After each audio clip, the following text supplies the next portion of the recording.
नमस्कार साथियों, education special channel में आप सभी का स्वागत है। साथियों, आज हम चुनाव और प्रतिनिधित्व चैप्टर के महत्वपूर्ण प्रश्न उत्तर को जानेंगे। कक्षा 11वीं राजनीति विज्ञान के ये प्रश्न उत्तर कक्षा 11वीं के विद्यार्थियों के लिए उपयोगी होने के साथ साथ जितने भी कंपटीशन एग्ज़ाम की तैयारी कर रहे हैं उन विद्यार्थियों के लिए भी ये प्रश्न बहुत ही महत्वपूर्ण हैं। तो सारे प्रश्नों को हम समझेंगे। इससे पहले यदि आप चैनल पर नए हैं और अभी तक आपने चैनल को सब्सक्राइब नहीं किया है तो मित्रों, सबसे पहले आप चैनल को सब्सक्राइब कर लें और बेल आइकन को प्रेस कर लें ताकि आने वाले वीडियो के नोटिफिकेशन आपको मिलते रहेंगे। साथ ही साथ वीडियो को बिना स्किप किए हुए अंत तक देखें ताकि पूरे प्रश्न आसानी से समझ में आ सके। पहला प्रश्न है, first past the post system क्या है? चुनाव व्यवस्था में जिस प्रत्याशी को अन्य सभी प्रत्याशियों से अधिक वोट प्राप्त मिल जाता है उसे निर्वाचित घोषित कर दिया जाता है। विजयी प्रत्याशी के लिए यह जरूरी नहीं कि उसे कुल मतों का बहुमत मिले। इस विधि में जो सबसे आगे जीते वही first fast the post system कहते हैं। दूसरा क्वेश्चन है, समानुपातिक प्रतिनिधित्व से आप क्या समझते हैं? प्रत्येक पार्टी चुनाव से पहले अपने प्रत्याशियों की एक प्राथमिकता सूची जारी कर देती है और अपने उतने ही प्रत्याशी को उस प्राथमिकता सूची में चुन लेती हैं। जितनी सीटों का कोटा उसे दिया जाता है। चुनाव की इस व्यवस्था को समानुपातिक प्रतिनिधित्व प्रणाली कहते हैं। इस प्रणाली में किसी पार्टी को उतनी ही प्रतिशत सीटें मिलती हैं जितने प्रतिशत उसे वोट मिलते हैं। समानुपातिक प्रतिनिधित्व के दो प्रकार होते हैं। पहला प्रकार है, कुछ देशों जैसे इजराइल और नीदरलैंड में पूरे देश को एक निर्वाचन क्षेत्र माना जाता है और प्रत्येक पार्टी को राष्ट्रीय चुनाव में प्राप्त वोटों के अनुपात में सीटें दे दी जाती हैं। दूसरा तरीका है, अर्जेंटीना और पुर्तगाल में देखने को मिलता है, जहां पूरे देश का बहुसदस्यीय निर्वाचन क्षेत्रों में बांट दिया जाता है।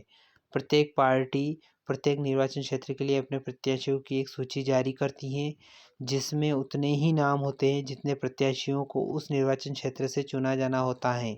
इन दोनों ही रूपों में मतदाता राजनीतिक दलों को वोट देते हैं, न कि उनके प्रत्याशियों को। एक पार्टी को किसी निर्वाचन क्षेत्र में जितने मत प्राप्त होते हैं उसी आधार पर उस निर्वाचन क्षेत्र में सीटें दे दी जाती हैं। अगला प्रश्न है, सर्वाधिक वोट पाने वाले की जीत और समानुपातिक प्रतिनिधित्व चुनाव व्यवस्था की तुलना कीजिए। सर्वाधिक वोट पाने वाले की जीत और समानुपातिक प्रतिनिधित्व चुनाव व्यवस्था की तुलना निम्नलिखित है। सर्वाधिक वोट पाने वाले की जीत के बिंदु समझ लेते हैं। पूरे देश में छोटी छोटी भौगोलिक इकाइयों में बांट देते हैं जिसे निर्वाचन क्षेत्र या जिला कहते हैं। हर निर्वाचन क्षेत्र से केवल एक प्रतिनिधि चुना जाता है। मतदाता प्रत्याशी को वोट देता है। पार्टी को प्राप्त वोटों के अनुपात से अधिक या कम सीटें विधायिका में मिल सकती हैं। विजयी उम्मीदवार को जरूरी नहीं कि वोटों का बहुमत प्रतिशत में मिले। उदाहरण के लिए यूनाइटेड किंगडम और भारत। अब बात करते हैं समानुपातिक प्रतिनिधित्व। किसी बड़े भौगोलिक क्षेत्र को एक निर्वाचन क्षेत्र मान लिया जाता है। पूरा देश एक निर्वाचन क्षेत्र में गिना जाता है। एक निर्वाचन क्षेत्र से कई प्रतिनिधि चुने जा सकते हैं। मतदाता पार्टी को वोट देता है। हर पार्टी को प्राप्त मत के अनुपात में विधायिका में सीटें हासिल होती हैं। विजयी उम्मीदवार को वोटों का बहुमत हासिल होता है। उदाहरण के लिए इजराइल और नीदरलैंड।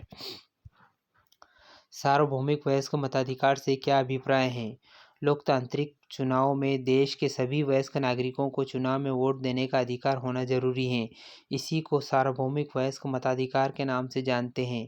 अनेक देशों में नागरिकों को इस अधिकारों को प्राप्त करने के लिए अपने शासक से बहुत लंबी लड़ाई लड़नी पड़ी। बहुत से देशों में तो महिलाओं को यह अधिकार काफ़ी देर से और बड़े संघर्ष के बाद मिला। भारतीय संविधान निर्माताओं ने एक महत्वपूर्ण निर्णय के द्वारा प्रत्येक वयस्क भारतीय नागरिक को वोट देने का अधिकार प्रदान किया गया। विशेष बहुमत का क्या अर्थ है? विशेष बहुमत का अर्थ निम्नलिखित है। पहला, उपस्थित और मतदान करने वाले सदस्यों का 2/3 बहुमत और सदन की कुल संख्या का साधारण बहुमत। अगला प्रश्न है, भारत के निर्वाचन आयोग के पास क्या काम है और उसका वर्णन कीजिए। भारत के निर्वाचन आयोग के पास काफ़ी काम है जो निम्न प्रकार हैं। पहला बिंदु है, वह मतदाता सूचियों को नया करने के काम को देखरेख करता है।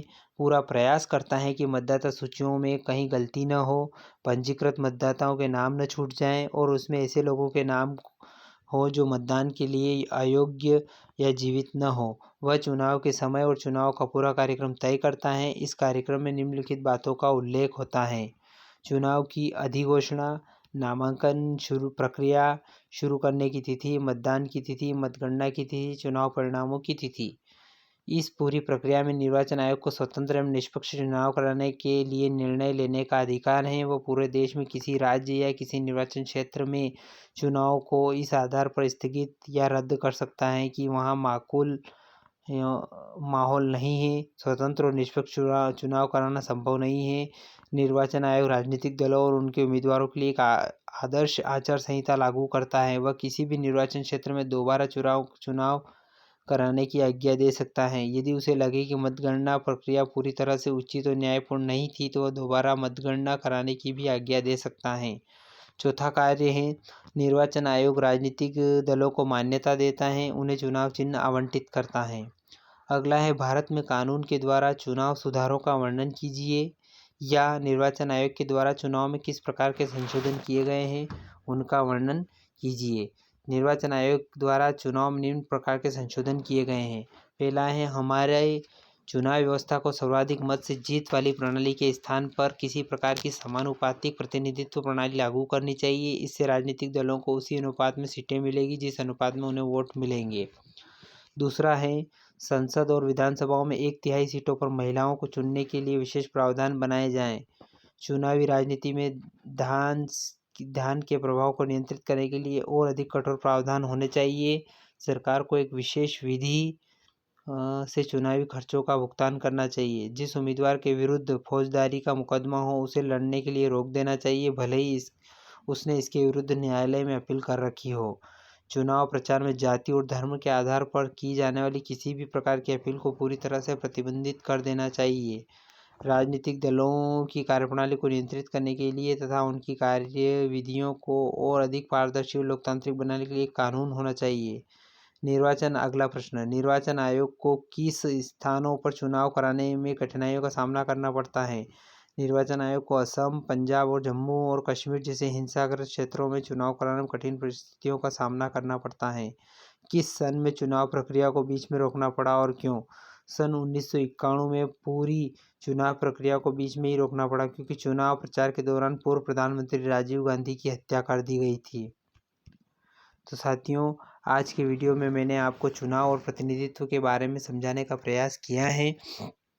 और ये जो चुनाव प्रणाली है, ये इसमें निर्वाचन आयोग के द्वारा महत्वपूर्ण कार्य किए जाते हैं, आज हमने समझा है। साथ ही साथ जिन जिन बिंदुओं को हमने समझने का प्रयास किया है उनको मैं एक एक बार और आपके सामने रिपीट कर देता हूँ। First past the post system और समानुपातिक प्रतिनिधित्व, और इसके साथ ही साथ समानुपातिक प्रतिनिधित्व और सर्वाधिक वोट पाने वाली की जीत के बीच में अंतर हमने वीडियो के माध्यम से जाना है।